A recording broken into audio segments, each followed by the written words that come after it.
Olá, querido colega, estamos aqui de novo no Gastro em Foco Especial, diretamente aqui de Florianópolis, em mais um SBAD Extraordinário 2022. Hoje, um dia totalmente especial. Teremos aqui a visita do nosso estúdio da madrinha da gastroenterologia brasileira, a rainha da microbiota, a professora Maria do Carmo, amada por todo esse Brasil, pela sua generosidade, pelo seu carinho, por ser a grande amiga de todos nós, para tirar nossas dúvidas, para dar para você um pouco da pílula do conhecimento que está acontecendo aqui hoje.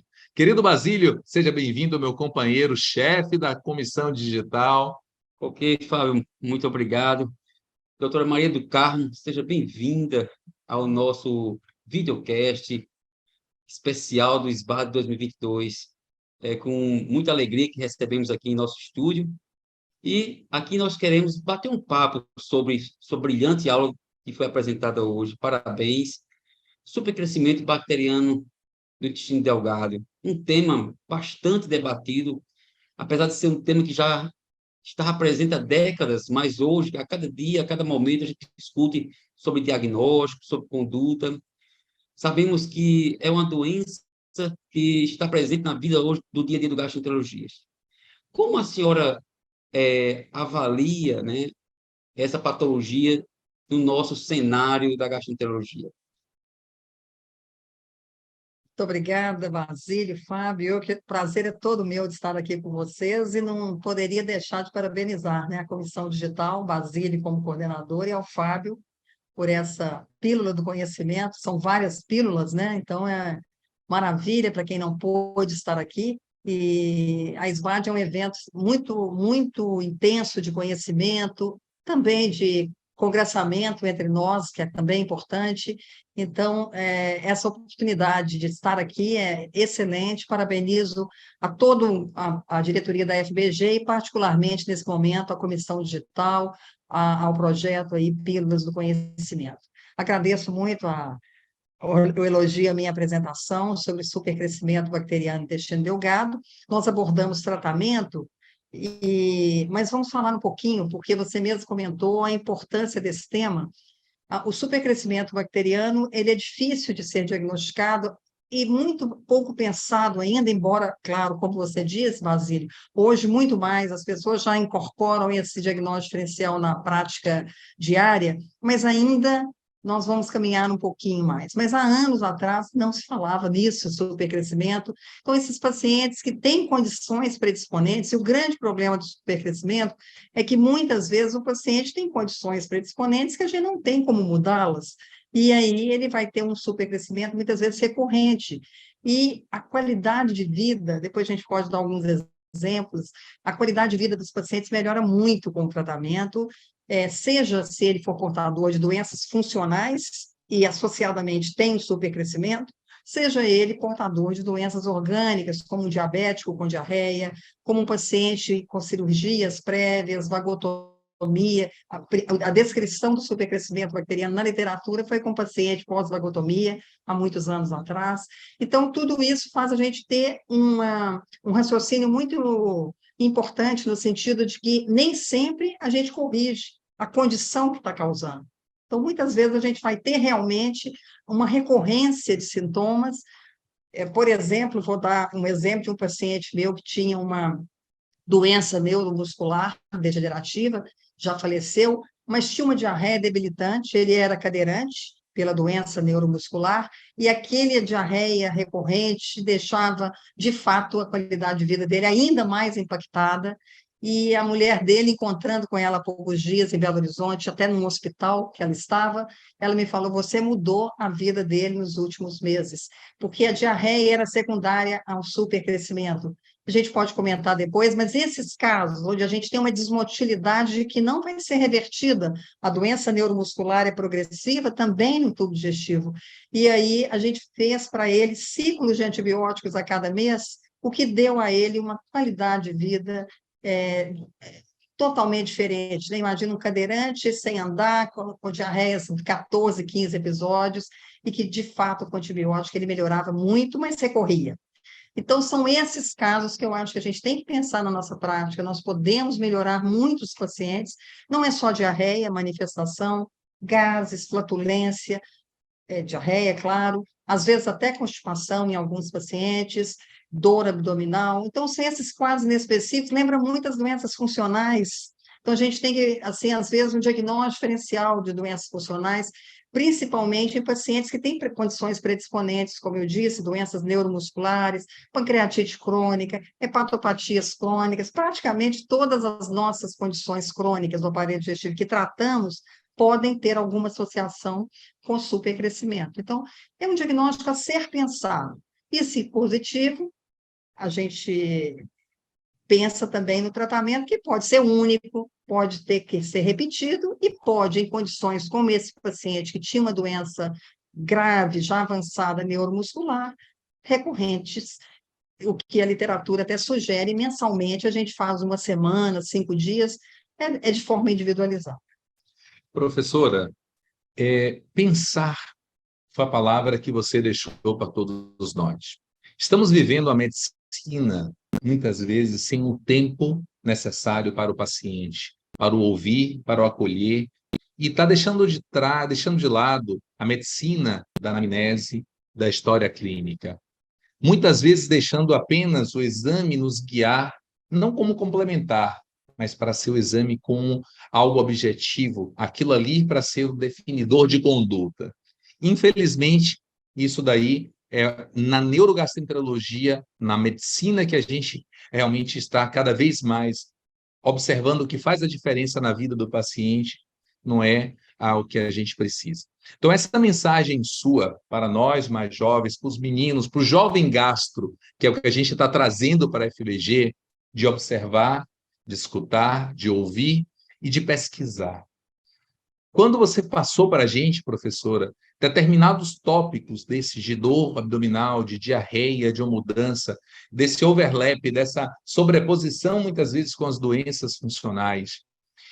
Isso daí, vindo hoje, o jovem, às vezes o médio de idade, até o idoso, sobrecarregado pela toda essa magnitude das doenças psicológicas, da influência da ansiedade, da depressão, da angústia, essa pessoa chega na frente de um consultório, muitas vezes cheia de sacolas de remédio, de exames, que ninguém está sabendo a condução. Outra hora, assim, não tem nem dono. O paciente fica de múltiplas especialidades e não tem dono. Como é que a gente poderia, em centros mais especializados, fazer o diagnóstico, ou em centros mais distantes, que aqui a gente está trazendo uma uniformidade. Nós estamos trabalhando com a FBG única, linear, a FBG para todos. Então, a FBG não é só para nós que vivemos dentro de um grande centro, mas para aquele que está numa pequena comunidade. A FBG está para passar ensinamento para o clínico, para o cirurgião, para a unidade básica de saúde. Esse é o legado que essa nova forma com que a FBG está lidando. Então, como você poderia passar para nós, para todos nós, que somos todos vivendo essa nova forma de ver essa medicina, essa neurogastroenterologia, como nós podemos fazer o diagnóstico? Alguém que está distante e alguém que está num grande centro. Claro, você tocou num ponto fundamental, Fábio. Se a gente falar das doenças funcionais, é impossível não ter uma história, não ouvir o paciente, não esclarecer ao paciente que ele tem uma doença crônica, que não é grave, mas que ele vai lidar com ela, que nós vamos fazer o possível para aliviar os sintomas, a qualidade de vida, porque esse entendimento, é claro, tem alguns pacientes que não vão ter, mas a grande maioria dos pacientes hoje tem acesso às mídias, tem acesso e podem entender, principalmente considerando que as doenças funcionais ocorrem mais em jovens, até 40, 50 anos, que estão aí, né, com a mídia toda. Então, atinge todas as classes, praticamente todo mundo usa essa rede social, ou mesmo a internet, em busca de conhecimentos. Então, eu acho que a gente tem que explicar ao paciente, tem que ter tempo para o paciente, tem que ouvi-lo, tem que examinar, porque senão a gente não vai fazer a medicina. O robô vem e vence a gente, com facilidade, né? Porque aí é uma coisa direta, e os exames que você comentou, que são feitos assim, sem medida, digamos assim, além de encarecer um país pobre que somos, no Sistema Único de Saúde e todas as outras instituições, sejam elas privadas ou não, deixa muito ruim, porque você não tem um raciocínio clínico. O que acontece? Às vezes vem um resultado alterado que não tem nada a ver, de uma pedra na vesícula, que foi um achado, aí manda operar aquela vesícula. Enfim, não é assim a medicina, eu acho que assim ela não fica essa delicadeza de conhecimento, essa pílula de conhecimento que a gente está aqui buscando, e a cada ano a gente adquire um pouquinho e volta melhor, sem dúvida alguma. Acho que é um objetivo da gente ter esses aspectos que o Fábio tão bem chamou atenção. No caso do supercrescimento, eu acho que, para quem tem à disposição o teste respiratório, ele é um único na prática que a gente utiliza, é o teste do hidrogênio expirado. Fora do Brasil, eles fazem do metano, do sulfeto e do hidrogênio. Nós aqui ainda temos só hidrogênio, que deixa o teste um pouquinho, podendo numa parcela de 10% ser falho, mas ele é um teste que nos ajuda muito. Claro, se a gente tivesse os testes considerados de padrão ouro, por exemplo, a biópsia, o aspirado jejunal, mas não é na prática, não é assim, nem fora do Brasil é assim, isso é pesquisa. Então, o que a gente tem é o teste do hidrogênio expirado, que a gente vai pedir para pacientes com uma diarreia refratária, com uma flatulência muito grande, pacientes, especialmente mulheres, que chegam com distensão, com gases, com flatulência.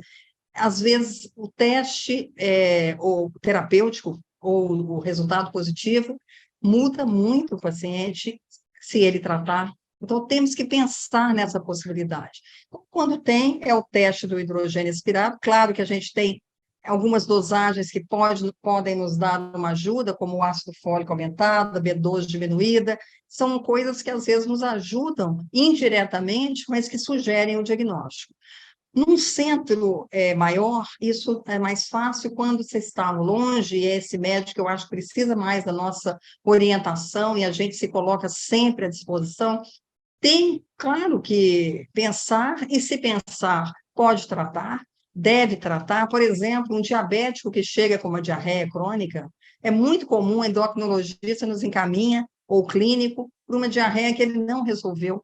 É muito comum que seja o supercrescimento do bacteriano do intestino delgado. Então, às vezes, as evidências são tão fortes, não tem o teste, pode fazer um tratamento de prova, porque isso determina uma melhora muito grande no nosso paciente. Então, basicamente, são exames de sangue, fezes para diagnósticos diferenciais, inclusive de giardias, amebias, em regiões onde essas parasitoses são frequentes, e particularmente o teste do hidrogênio expirado. Lembrando que em pacientes que têm um supercrescimento bacteriano um comprometimento muito grande desse supercrescimento, que na verdade é uma disbiose, né, Fábio?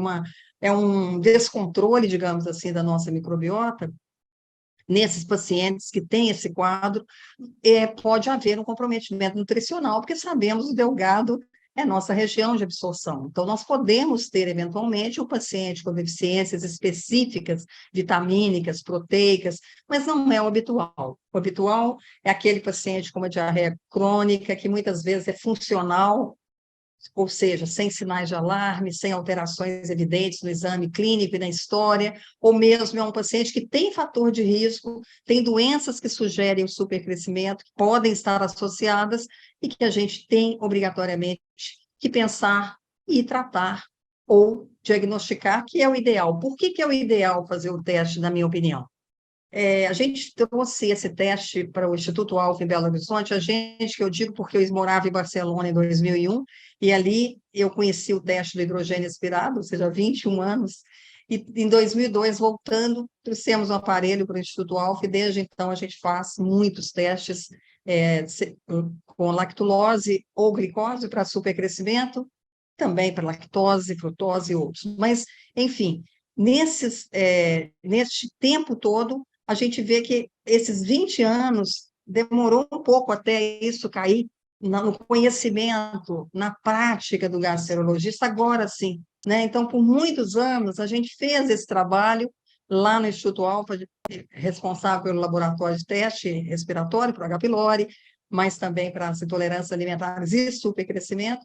E vimos esse gap aí por muitos anos, não é no Brasil, acho que foi em muitos lugares, onde não se falava tanto. A literatura hoje a gente não dá conta de acompanhar. O ano passado e esse ano, 5 artigos de revisão para fazer essa minha apresentação de hoje. Artigos de revisão, imagina, o tema é muito importante e de profissionais, de pesquisadores da mais alta confiança. Então, o tema é muito importante, seja onde você estiver, pense na possibilidade, principalmente em casos de flatulência e distensão, que a gente tem poucas opções terapêuticas, e em diarreia crônica, que também a gente não está tendo a possibilidade de um diagnóstico definitivo. Bem, professora, a senhora falou muito bem sobre o diagnóstico, né?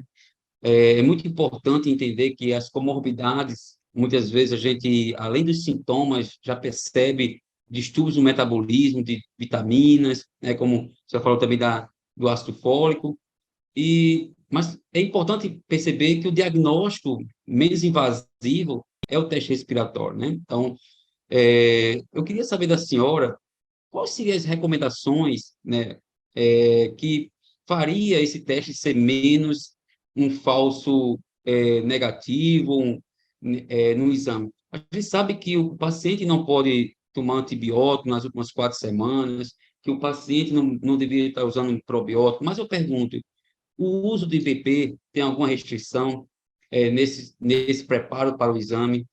E olhando no espectro do tratamento, né? A gente sabe que a gente lida todos os dias com a resistência bacteriana também de alguns antibióticos, né? Existiria algum antibiótico, a rifaximina, por exemplo? Como é que está o seu pensamento? O senhor tem alguma experiência com rifaximina, uma vez que ela tem um amplo espectro de ação, ela não é absorvida no trato gastrointestinal, ela não sofre ação da bile, não sofre interferência. Como a senhora vê o contexto do preparo do teste e o tratamento, considerando a resistência e a rifaximina? O teste respiratório ele é um teste muito simples, né? A gente faz em criança, em adulto, e mesmo pessoas que às vezes têm uma certa dificuldade, é muito fácil, né, Fábio? Você faz lá, e você também, né, Marcelo? Então, a gente sabe que são testes simples. O paciente, às vezes, chega e fala, aquele teste funciona mesmo, tão simples que eles acham, né? Mas tem certos falsos negativos. Primeiro, é não produtor do hidrogênio. Nós temos no tubo na nossa produção pela microbiota 3 gases basicamente, metano, hidrogênio e o gás carbônico, além do sulfeto, que é responsável, inclusive, pelo odor desagradável. Então, quem tem muito, por exemplo, flatulência com muito odor, de repente está produzindo mais sulfeto, que tem mais relação com a síntese irritável com diarreia, e o metano mais com a constipação. E existe o teste do hidrogênio respirado. O ideal é que a gente tivesse pelo menos 2 gases, porque dificilmente a pessoa não vai produzir 2 dos principais gases os micro-organismos produzem no intestino. O hidrogênio e o nitrogênio nós ingerimos. Então, quando eu tenho uma eructação, eu estou eliminando nitrogênio ou O2. É diferente dos gases intestinais. Então, lá é basicamente o hidrogênio, o metano e o gás carbônico. Então, existe em torno de 10 a 12%, segundo a literatura, não temos estudos no Brasil, que não são produtores de hidrogênio. Então, isso vai fazer com que nós tenhamos talvez uns 10% de não produtores que virão com resultado negativo. Podem fazer 10 testes, serão negativos, porque ele não produz hidrogênio. Aí que seria o ideal que a gente tivesse aparelhos com 2 gases, 3 gases, que ainda no Brasil não são aprovados, inclusive pela Anvisa, mas que deve chegar, porque fora já se faz Esse seria um... Colonoscopia antes, às vezes a gente pede uma colonoscopia e um teste respiratório, né, quando tem condições. Sempre fazer o teste primeiro. Porque se fizer a colono, tem que esperar 4 semanas. Ou então vai esperar, porque a limpeza intestinal vai alterar a microbiota que a gente precisa que ela esteja intacta. Antibióticos, como você citou, normalmente considera-se que não precisa suspender o IBP. Nós sabemos as barreiras contra o supercrescimento, não comentei, mas o hidrogênio A acidez do estômago é a primeira. Então, quando se usa inibidor de bomba de prótons, uma das possibilidades é que se tenha mais supercrescimento mesmo. Você comentou muito bem, Basílio. Mas não se considera que isso seja um fator de interferência, não precisaríamos suspender. Então, basicamente, são essas assim, as grandes restrições, algumas de alimentação, mas na véspera. Então, é um teste simples, que tem a colonoscopia como empecilho, e não é raro a gente pedir os dois, que a paciente chega com sintomas intestinais, então faz primeiro o teste, ou se fizer a colono, tem que aguardar pelo menos 4 semanas, antibióticos, probióticos, nem todos são unânimes, mas os últimos guidelines sugerem 2 semanas para probióticos. 2 semanas. 2 semanas, 4 para colono e antibióticos. E o tratamento? O tratamento, claro, se possível, tratar a causa, para que a gente não tenha sequências. Nem sempre é possível, por exemplo, se a gente suspeita que é o uso de um IBP, de repente vai ter que suspender. Mas, assim, eu nunca tive essa necessidade, por exemplo. E isso na literatura a gente vê. Apesar da barreira do hidrogênio ser a primeira barreira considerada protetora, na prática a gente não vê supercrescimento, não vê diarreia, distensão, e paciente com refluxo, nós todos temos essa experiência, não é o comum, né? Então, não fazemos isso. Mas, no tratamento, então, remover a causa sempre que possível, é o mais importante, e tratar as condições associadas, como você disse, as deficiências vitamínicas, as deficiências, por exemplo, da B12, que a gente sabe é absorvida no delgado. Então, o delgado como um todo, a gente fala supercrescimento bacteriano, intestino delgado, mas não sabemos se seria homogeneamente, se segmentar. Por exemplo, uma causa comum de supercrescimento é a alça cega, né? Sim. É quase certo que vai ter supercrescimento. Foi o primeiro termo descrito da doença no passado. Pois é, nas alças cegas do delgado. Professora, assim, pelo adiantar, gostaria de deixar para ti, assim, um pedido, para passar para o colega qual o esquema de medicação, qual a sequência possível de ser feito. A gente sabe hoje da diversidade que é o preço de um dos remédios que a gente utiliza, mas nós temos a possibilidade de outros remédios. E como seria, qual a dose, qual o tempo, Certo. se durante o uso desse antibiótico, se teríamos também um racional de começarmos a pensar de associar um probiótico, ou se depois do antibiótico, algum racional para o probiótico. A gente sabe que isso vai se transformar, realmente o estudo da microbiota vai ser um caminho, talvez daqui a 2 anos, quando a gente tiver um novo videocast lá na Bahia, tudo vai estar ali, e a gente não vai ter nem tanto tempo para falar com ela, porque ela vai ter que treinar todos nós para poder entender. Ela já falou lá atrás, o gastro tem que saber de microbiota.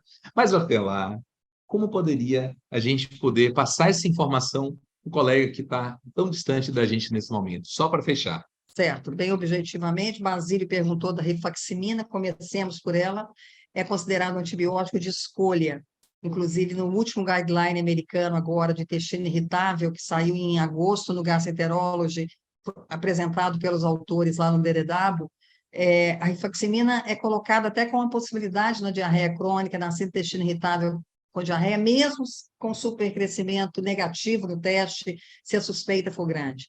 Então, é considerada droga de escolha, mas é cara para a nossa população, é cara para todos. Imagina um antibiótico que para 14 dias ou para 9 dias, que a gente vai gastar em torno de 600, 700 reais. É um preço muito caro para a média da nossa população, ou impossível mesmo da gente receitar. E nós temos obrigação, como médicos, de pensar isso. Não adianta entregar uma receita para o paciente sem saber se ele vai adquirir. Isso também eu acho que é uma função nossa.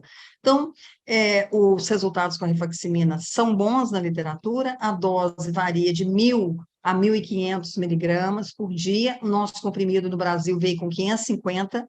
Então, a gente pode usar 3 ao dia ou 2 ao dia. Se usarmos 2, eu dou 14 dias. Paciente mais obeso, eu dou 3 ao dia e uso 9 dias, porque 2 caixas fica muito caro, né? Então, é o que eles falam, em torno de 10 a 14 dias é o que a gente usa. Então, se tiver condições, a rifaximina. Experiência minha, eu acredito que seja a maior do Brasil, segundo o próprio, a indústria que produz me fala, talvez por uma população que eu atenda, que tenha condições, e vejam, não é assim tão superior aos nossos antibióticos. Pelo menos na minha prática, ainda não vi essa diferença tão grande. Eu estou dizendo isso, não que eu não vá usar, tanto que eu estou dizendo o quanto eu uso, mas que talvez eu não possa esquecer, e alguns pacientes vão, assim, às vezes, se beneficiar mais com as quinolonas, amoxiclavulanato, tetraciclina ou vibramicina, metronidazol, todos esses a gente pode utilizar, eram os utilizados, existiam professores de gastroenterologia antigos que usavam tetraciclina nas diarreias, sem nem imaginar em microbiota. Então, é tão linda essa história. A melhor avaliação. A experiência, né? Então, a gente tinha pacientes, enquanto estudantes, que usavam. Então, a gente pode usar 10 a 14 dias, tetraciclina usaríamos de 6 a 6 horas, a vibramicina de 12 em 12, metronidazol, depende também de quem a gente está tratando, do peso da pessoa, mas em geral eu dou 400 de 8 em 8, durante 10 dias, amoxiclavulanato 850 de 12 em 12, e o tetraciclina 500, vibramicina 100 de 12 em 12, e as quinolonas, levofloxacina uma vez, cipro duas, e sempre 10 a 14 dias. Pode associar? Alguns associam. Eu já vi receitas assim com rifaximina, 14 dias, depois metronidazol para tentar cobrir mais.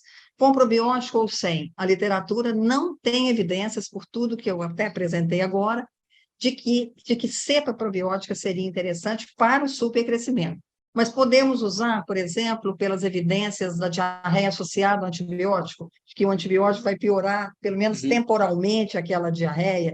Podemos usar, isso é a experiência de cada um, mas não existe essa recomendação ainda, Fábio, se durante o antibiótico, se depois a gente manipula bem.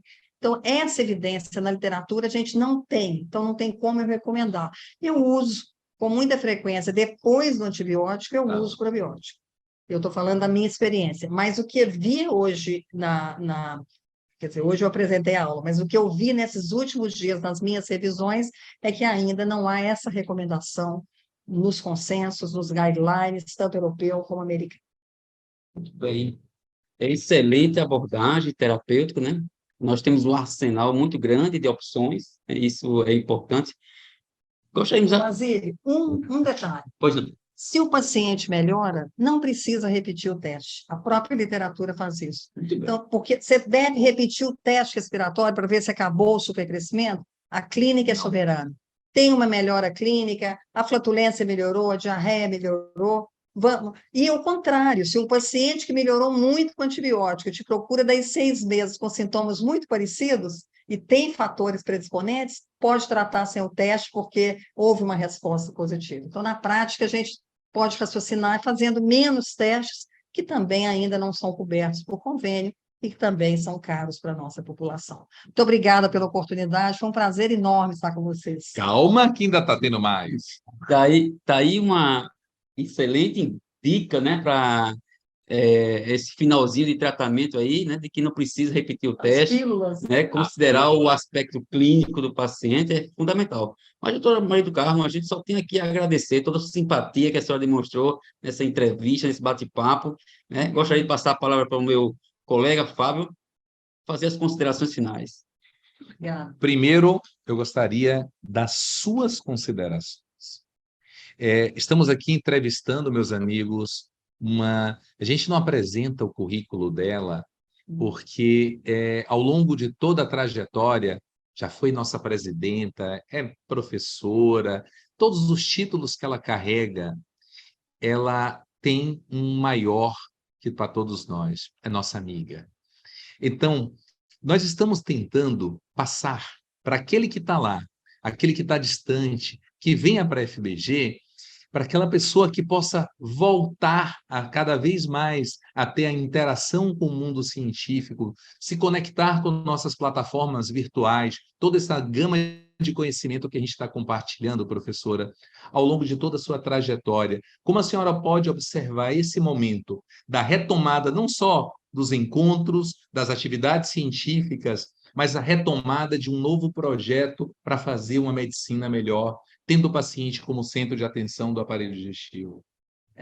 Fábio, isso é a esperança de dias melhores, né? Porque o momento é turbulento, é pós-pandemia, é um prazer estar aqui, essa confraternização entre nós, o aprendizado ao vivo, ele é muito bom.